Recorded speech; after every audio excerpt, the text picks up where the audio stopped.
We'll go over that Nuggets loss, what exactly happened in the third quarter, and then give you some of the key injury updates. Brandon Miller, LaMelo Ball, Mark Williams, all today on Locked On Hornets. You are Locked On Hornets, your daily Charlotte Hornets podcast. Part of the Locked On Podcast Network, your team every day. In a minute, cuz we live.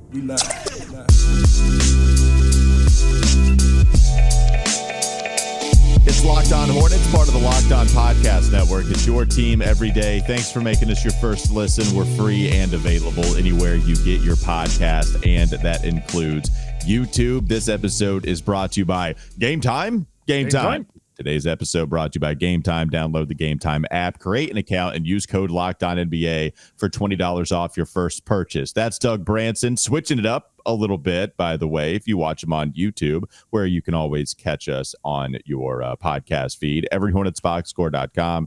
Also, go check Doug out on his Substack, and you can listen to me, WFNZ, every weekday from 12 to 3 p.m. Yeah, Doug, you were showing me the new setup. I don't know if you want to change the camera angle so people can see what is, I guess, a little bit of a new situation. Really, what I want people to see is the microwave-looking storage that you have right next to you to heat up some takes later on.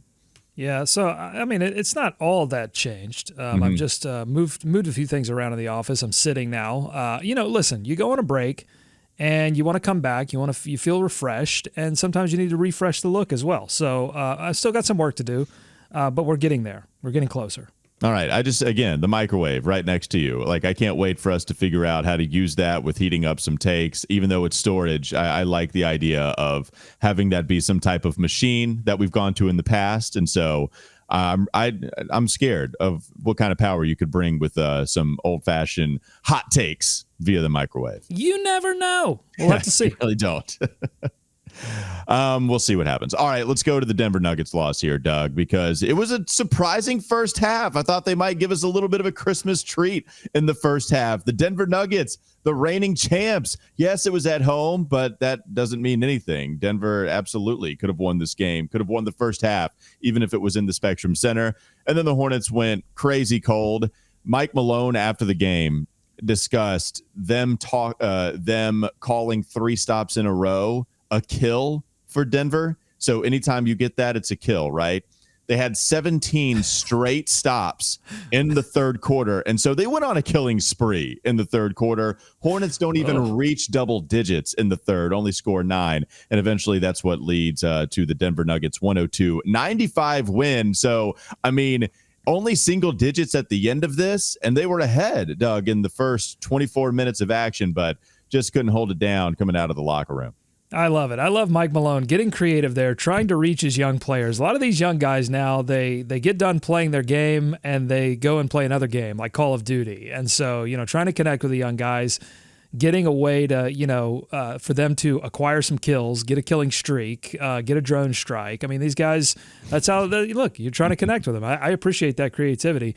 And yes, the Hornets did get killed in that third quarter. They missed 20 straight shots. They did hit some free throws, but only hit 2 field goals in that third quarter. But I want to focus on the positives because in that first half, Walker, they looked like the defensive team that Steve Clifford has been selling us that they could be. That all they had to do was change the way they approached the game, that it didn't require weeks of practice, that it was stuff that they could change in literally one day, and they could be a team that could be competitive on the defensive end of the floor, and they were. And a lot of that credit goes to Nick Richards, who was a block shot machine in that first quarter, had a career-tying high 3 blocks in that first quarter. I think he tallied 4 overall.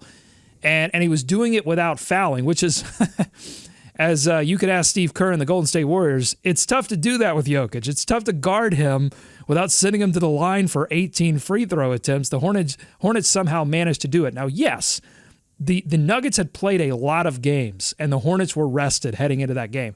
It was the perfect kind of trap game scenario for the Denver Nuggets, and the Hornets were almost able to take advantage of it. And I wrote down in my Every Hornets Boxscore notes in the third quarter, after they got like 3 straight stops on the Nuggets. And I wrote down, hey, look, the Hornets aren't getting blitzed in the third quarter. That has happened a lot this season. They come out and they let teams score all over them. I was like, oh, it's fine. It's great. And then, of course, we know what happened in the third quarter. They missed every shot, and they end up getting blitzed. They go from up 4 at the half to down 15. Could have been worse. Could have been down 20, down 25 heading into the fourth quarter. And then the big story of the game, Nick Smith Jr., 19 points in the fourth quarter, dragged them back into the game. It wasn't over, and it was due to Nick Smith Jr. Great. The things you like to see, column. Nick Smith Jr. going 5 of 7 from distance, and just the fun shot making that he had, because people want to see more Nick Smith Jr. But all the threes that he made, Doug, got to the foul line and hit a couple of his free throws there, even a couple of assists. Despite him not being the best passer in the world, did get a couple of assists on his way to a 19-point performance. That's certainly in the something you like to see column.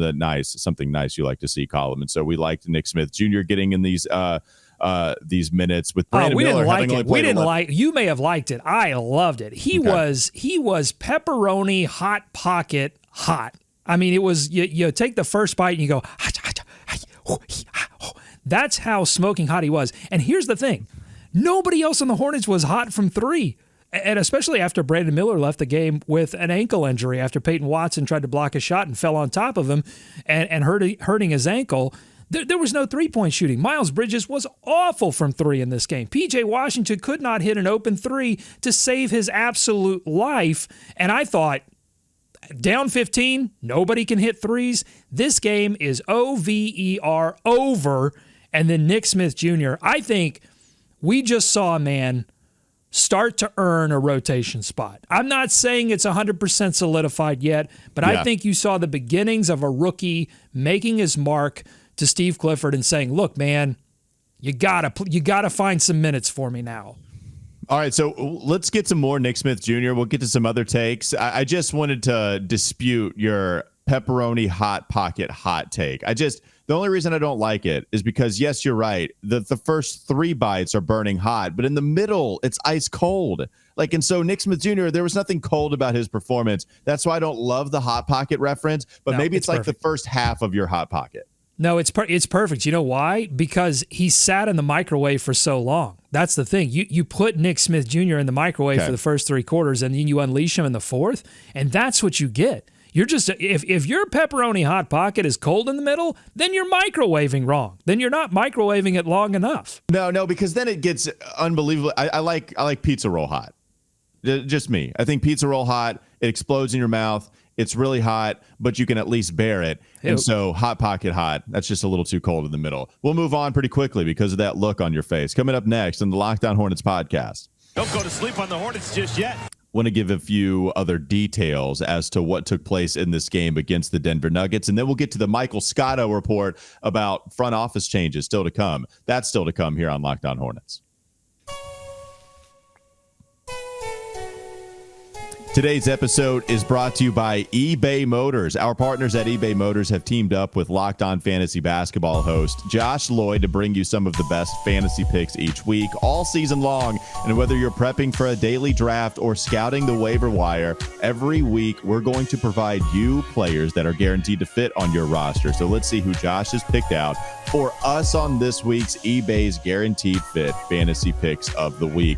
How about Jaden Ivey? Surprising, because Monty Williams just refused to play him for so long, but now he's finally giving him some minutes, and Ivey has delivered, according to Josh. It remains to be seen if Williams keeps that role consistent, but Josh likes adding Jaden Ivey here. How about not a Jaden, but a Jalen Johnson? If Jalen Johnson was dropped in your league, make sure you grab him now as he is returning from injury in the coming games, and Jalen looked pretty good at the beginning of the season. I think we saw that on display against the Charlotte Hornets early on. So those are a couple of the picks from Josh. If you have a fantasy basketball team, listen to Locked On Fantasy Basketball. Josh Lloyd is going to help you win your fantasy championship. And eBay Motors knows a championship team is about each player being a perfect fit. It's the same with your vehicle. With over 122 million parts for your number one ride or die, you can now make sure your ride stays running smoothly. Brake kits, LED headlights, roof rack, bumpers, whatever your baby needs, eBay Motors has it. And with eBay Guaranteed Fit, it's guaranteed to fit your ride the first time, every time, or you get your money back. Plus, at these prices, you're burning rubber, you're not burning cash. Keep your ride or die alive at ebaymotors.com. eBay Guaranteed Fit, only available to U.S. customers. Eligible items only. Exclusions apply. More Locked On Hornets coming up.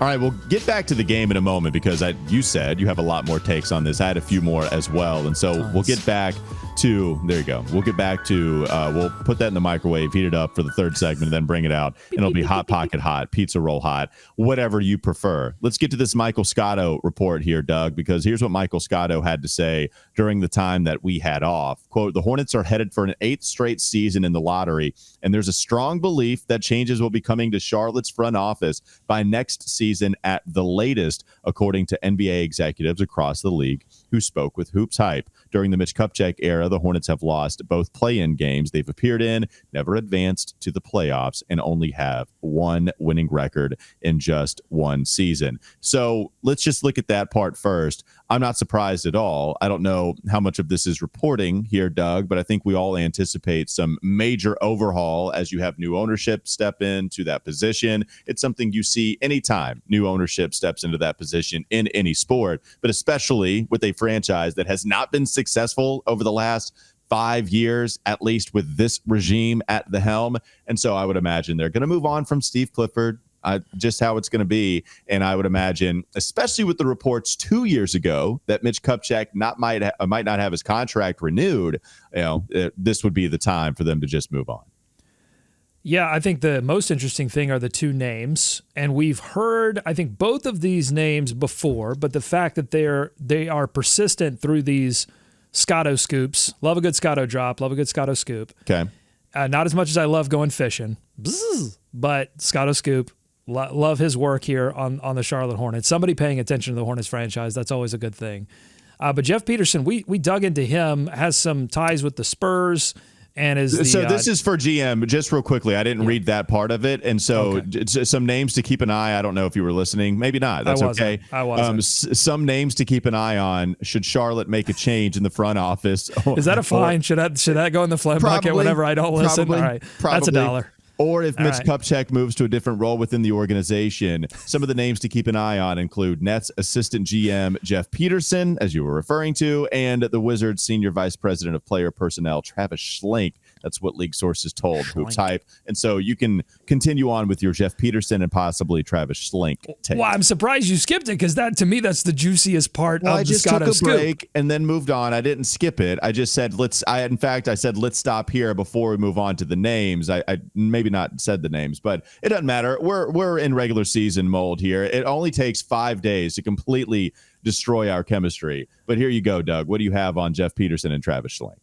Well, I think Peterson, we've talked in depth about him before. Young guy, very creative guy. I think we could stand to have a younger voice in the front office at this point. It would be a reaction to, I think, Mitch Kupchak, who represents, I think, more of an old school mindset, possibly to his and his team's detriment, if you believe Lakers fans from Mitch Kupchak's time there. So, and Schlenk, a younger-ish, relative to Kupchak, youngish guy too. And Travis Schlenk has connections to Rick Schnall from their time together in Atlanta. You might remember that Schlenk was an assistant GM for the Warriors. He was instrumental, at least according to reports, he was instrumental in the Klay Thompson and Draymond picks. He helped train up the eventual general manager, and I think a name that a lot of Hornets fans would like to hear in association with a possible GM opening, Bob Myers. But he did have some interesting stuff happen while he was with Atlanta. He, of course, traded Luka Doncic for Trae Young. A lot of people were like, maybe he didn't want to do that. He didn't want to trade for DeJounte Murray, though. He did not want that tandem, and ultimately I think that cost him his job with Atlanta. And he was let go from the Hawks about a year ago, along with, I'm going to throw a name out there with you, he was shown the door along with his senior director of talent, one Rod Higgins, who Bobcats fans may remember as being a part of this organization. So Schnall, Higgins, Schlenk, I think these names, to me, engender a little bit of fear that we have not fully exited the Michael Jordan era if Schlenk ends up getting the job. Because Schnall's connected to Jordan through like camps and had known him a while. It doesn't feel like this may be a full transition from the Jordan era. Right. So you have the Michael Jordan era tie. You also have somebody coming from the Wizards organization that are one of a few teams that are worse than the Charlotte Hornets. So not exactly ideal in what you see with a couple of the names listed. You see Jeff Peterson, and fair or not fair, you might think, oh yeah, he's coming from the Wizards organization. They've made a lot of shrewd trades recently. Oh, they have a lot of young talent. Oh yeah, they've made a lot of good draft pick. Oh wait, what have they done? Oh, and then we're going after somebody there. Yeah, the fact is we really don't know a lot about some of these assistant GMs and what their input is on some of the decisions that they've made. Sometimes it's leaked and sometimes it's not. And so who knows if these are a couple of the guys that would actually be in the final running if that day were to come, even though we all expect it. Yeah, I wonder too, Doug, with the whole Atlanta Hawks blueprint, how they were able to get to a conference finals just a few years ago, something that the Hornets have not been able to do. And Travis Schlenk, having been there, traded Luka Doncic for Trae Young, really trading back while Dallas traded up to go select Luka. And the Hawks thought, we can take all these assets on. We don't think Luka is going to be that much better than Trae Young, and so we'll welcome him there. And you're able to use Trae Young as a star who did have that moment in the postseason and had enough surrounding talent to get to the conference finals.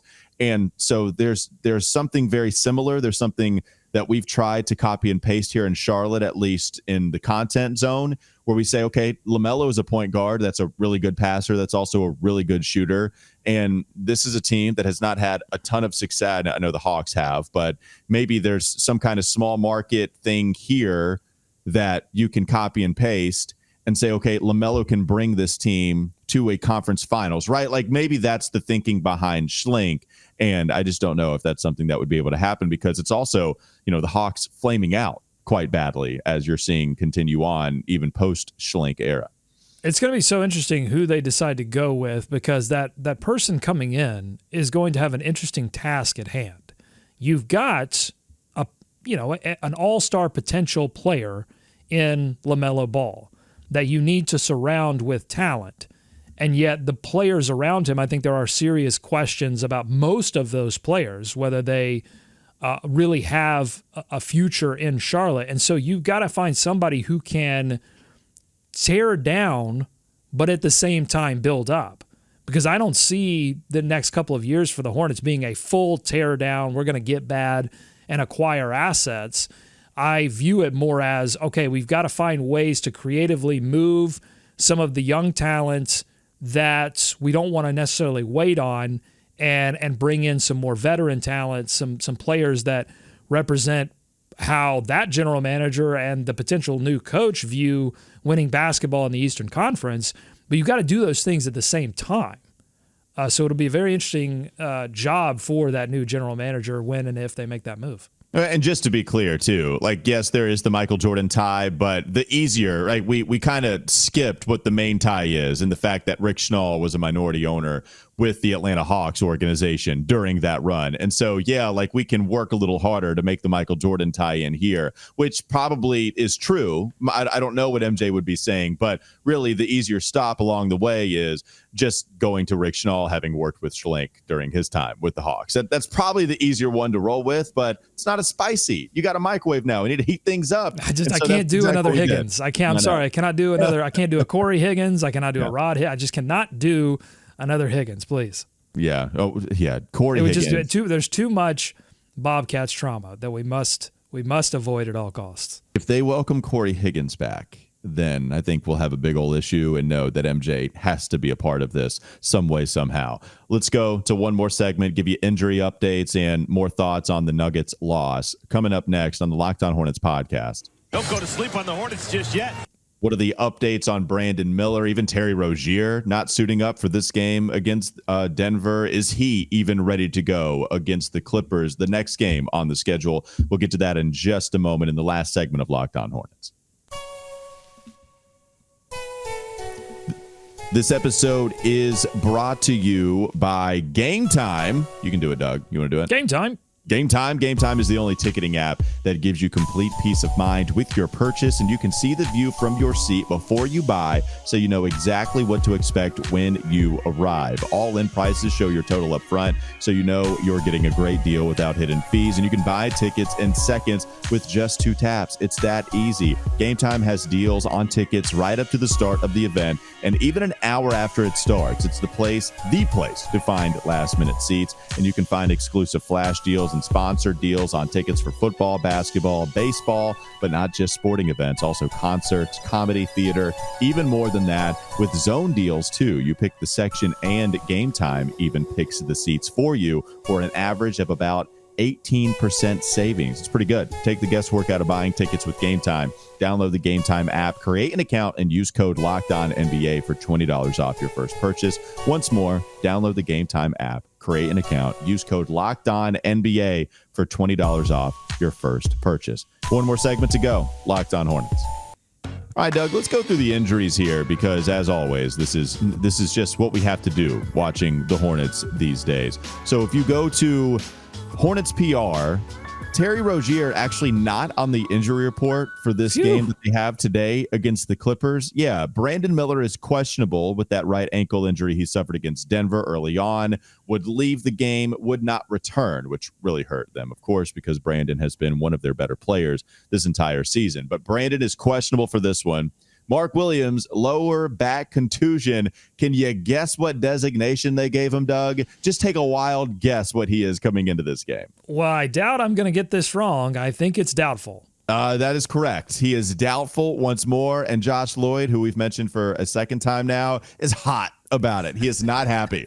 Okay, please give him any other designation than doubtful. Just say he's going to be out, and he'll be a lot happier, and I can understand his pain. LaMelo Ball also out with that right ankle injury. Frank Ntilikina also out with the left tibia injury. Where do you want to go here, Doug? What injury do you want to go with? Because Terry, not in the injury report. Brandon, questionable. And LaMelo, at least making progress, but not going to suit up against the Clippers. No, but it seems like he's getting closer and closer. I mean, I would not be surprised if maybe they wait until the end of this road trip. They don't, showcase LaMelo through this very difficult West Coast road trip that they have. But when they come back home in, I think a little over a week, that I think could be one of those games you watch for LaMelo to start coming off of the out and moving into the questionable at that point.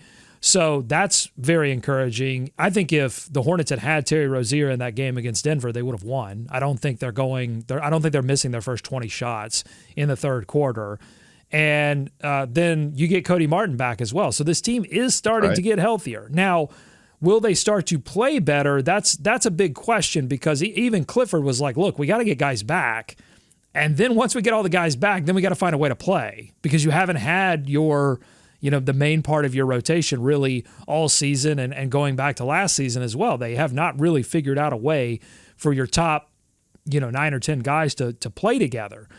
And so that's going to be a process. It was encouraging to see Cody Martin back out there. He had a couple of nice fakes to get open layups or at least open shots around the rim. Defensively, it seems like he's still a little step slow, kind of getting his rhythm back, figuring all that out. But once he comes online, you might get Frank Ntilikina back in the next couple of weeks. The Hornets will really start. We'll see, like, hey, is this experiment, because to me the question is not, are they going to make the play-in? Are they going to make the playoffs? To me, the question is this experiment with all of these draft assets that they've accumulated over the years, is that experiment worth extending into next season, with or without Steve Clifford, with or without Mitch Kupchak? Is the experiment with the players worth exploring for another season, or should there be movement in terms of Miles Bridges, PJ Washington, Gordon Hayward, and possibly Terry Rozier as well? And I'll tell you, man, PJ Washington, Gordon Hayward, and Miles Bridges did not really give me much evidence that experiment should continue based on that Nuggets game, because I thought those three players really failed to step up in the third quarter and the fourth. You had to have Nick Smith Jr. play as well as he did, because it wasn't just the missed shots. It was turnovers, bad inbounds. They had a 5-second call, again, with Gordon Hayward taking the ball out. It was turnovers. I mean, you want to look at your three relatively veteran players and say, hey, can those guys step up in those moments when we need them to most? And in this game, at least, they failed to do so. Well, and also it's because it's just too hard for them given their skill level. If you don't have LaMelo Ball and you don't have Terry Rozier, you have Ish Smith coming in as your best point guard option who was about to retire this offseason. And Terry, after having made such a leap this season, not being available either, you know, he wasn't even a great option as that lead guard last year, but at least he was good enough. But now you don't have him unexpectedly. Clearly, no LaMelo is going to hurt this team. And so Gordon Hayward, probably your next best option as a half-court primary distributor outside of Ish leading the way. Mm-hmm. But Gordon's over 30. Mm-hmm.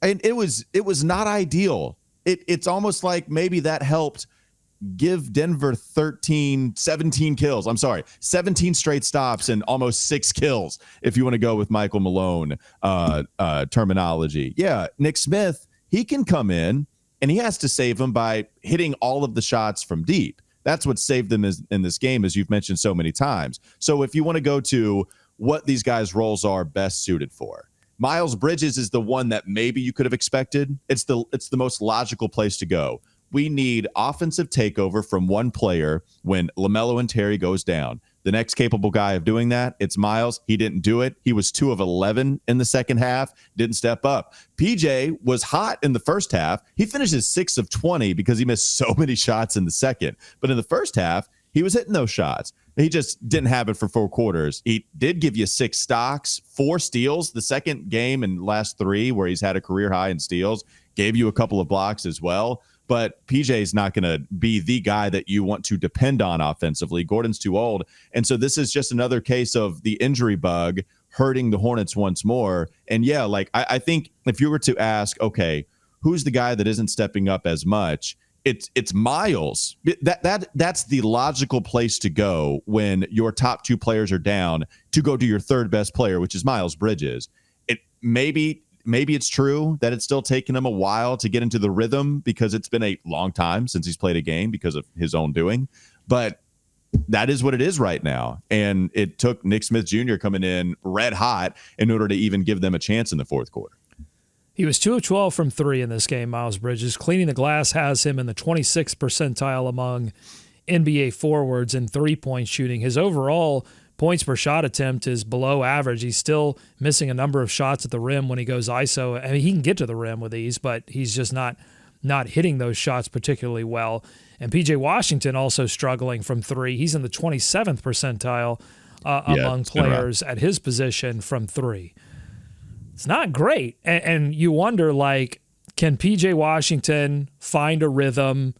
We know he can find a rhythm without LaMelo because he did it last season, but he did it as a featured offensive piece. He did it as a starter. Can he find a rhythm off the bench?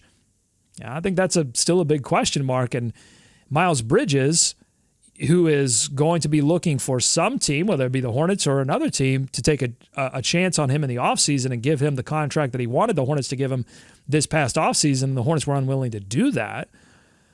He has a chance here and a few games remaining to say, hey, I can be that kind of piece without, I don't necessarily need LaMelo Ball to be that kind of offensive weapon. I mean, so far he has not really showcased that. It looks like he needs LaMelo Ball. Even his biggest defenders online will say, well, yeah, but LaMelo Ball's not around. But it's like, when he goes to get that next contract, is that what he's going to say? It's like, well, I need that kind of player. No, you want to say, I'm that dude. I'm that guy. Yeah, it does separate the decision making going forward, because as much as I think Gordon can help this team money wise, I don't want to bring him back at a big figure and even lump PJ Washington into this category. Those 2 guys need LaMelo to be at their best. PJ even further down than Gordon in a half court set. Like, PJ is just somebody I don't trust 100% with the basketball in his hands. I want him to be out in the perimeter spotting up. If he's going to take a couple dribbles, then take just a couple, quite at most, and then that's it. Gordon, I do trust the basketball in his hands, but leading the offense, I want him to have it when you throw it and then he can run a pick and roll with somebody and then create out of that, or just get to his spot and then shoot an elbow jumper. Miles is the one to go to, and at a big figure, right? Because that's who gets paid the big bucks. PJ's Washington's contract here, it's fine. Gordon is about to come off, so it's not that really big of a deal. Miles is too, but if you wanted to bring Miles back from a basketball standpoint, then he's going to be asking for, I would think, a lot of money. And it's because you want him to be that lead guy if injuries are a problem. And so that's the problem, right? That's the logical explanation. If you're talking about guys that are performing to the level of their contract and Miles gets something to the tune of over 20 million, then Miles, would you say that he's doing that here? He did have 3 blocks and 2 steals. That's nice. Like I'll definitely take that. But and rebounding, he is a good rebounder. But man, offense is what we need from him. That's what you need here when those guys are out, and hopefully they can just get healthy and everybody can play their role. That's what you would like to see. Everybody playing their role as intended, and it just hasn't happened enough the last 2 seasons, any way, shape, or form. Well, and the problem, and here's where I will come to Miles' defense a little bit here, right, is that from a basketball perspective at least, that everyone's role keeps changing. Yes. I mean, all over the place. And PJ too. Like PJ, goodness gracious, what are you going to do with him? Ish Smith now is having to start for this team. Brandon Miller, even when he's in there, all right, now we got to change the guy that's only played 20 games in his NBA career. We got to change his role. That's what's tough about all of this. It's not easy for anybody. It's not. And so that's true of Miles, PJ, whoever you want to bring up to the table. It's true for him. I've got a couple of other observations from this game if you'd like them very quickly before we get let's out do of here. rapid fire. Yep. It looks like Brandon Miller is starting the draw charge revolution with the Charlotte Hornets. I haven't seen a guy draw charges like Brandon Miller has since Kemba Walker was on this team. This team's just not known for sacrificing the body. Because you need a couple of things to draw a charge, right? I mean, you need awareness, you need understanding like how a play is developing when a guy's going to drive all the way to the rim, and then getting your body in position. But you also have to have a willingness, because that thing hurt when big guys are driving that quickly, and you got to hit the floor. Like, you've got to be able to be willing to sacrifice your body. And we've seen Brandon Miller do it, but in this game, Nick Smith Jr. Took a charge. Ish tried to take a charge. They called it a block. Look, I think this happened in the end of the first quarter or early second. And Steve Clifford challenged the block charge call. It didn't go the Hornets' way. They lost the challenge. There were multiple instances in the end of the fourth quarter that the Hornets really needed a challenge and didn't have it. If you are going to challenge in the first half, you must be sure. You must be 100% sure that you are going to retain that challenge. And if not, it's coaching malpractice. You cannot lose your. You can look, if you challenge something in the second half, if you challenge something in the third quarter and you lose it, okay, whatever. Fourth quarter, certainly. First and second quarter, that's bad. You cannot lose your challenge then. Yeah. All right. I'm with you on that. And Steve Clifford has been pretty good this year, if I'm not mistaken, at the challenging of plays, I think, so far. But yeah, that one was one that you need to get right. All right. That'll do it for Locked On Hornets. Thanks for making us your first listen. As you do every day, we're free and available anywhere you get your podcast, and that includes YouTube. We will recap the game tomorrow, or the game tonight tomorrow, if that makes sense. They play the Clippers. Right? Yeah, it doesn't make any sense. I understand that. They play the Clippers tonight, and we'll be back to recap it. Hopefully they can navigate through some of the health problems, and we'll see what they're able to do against LA. We'll be back to recap it all. Have a great rest of your day.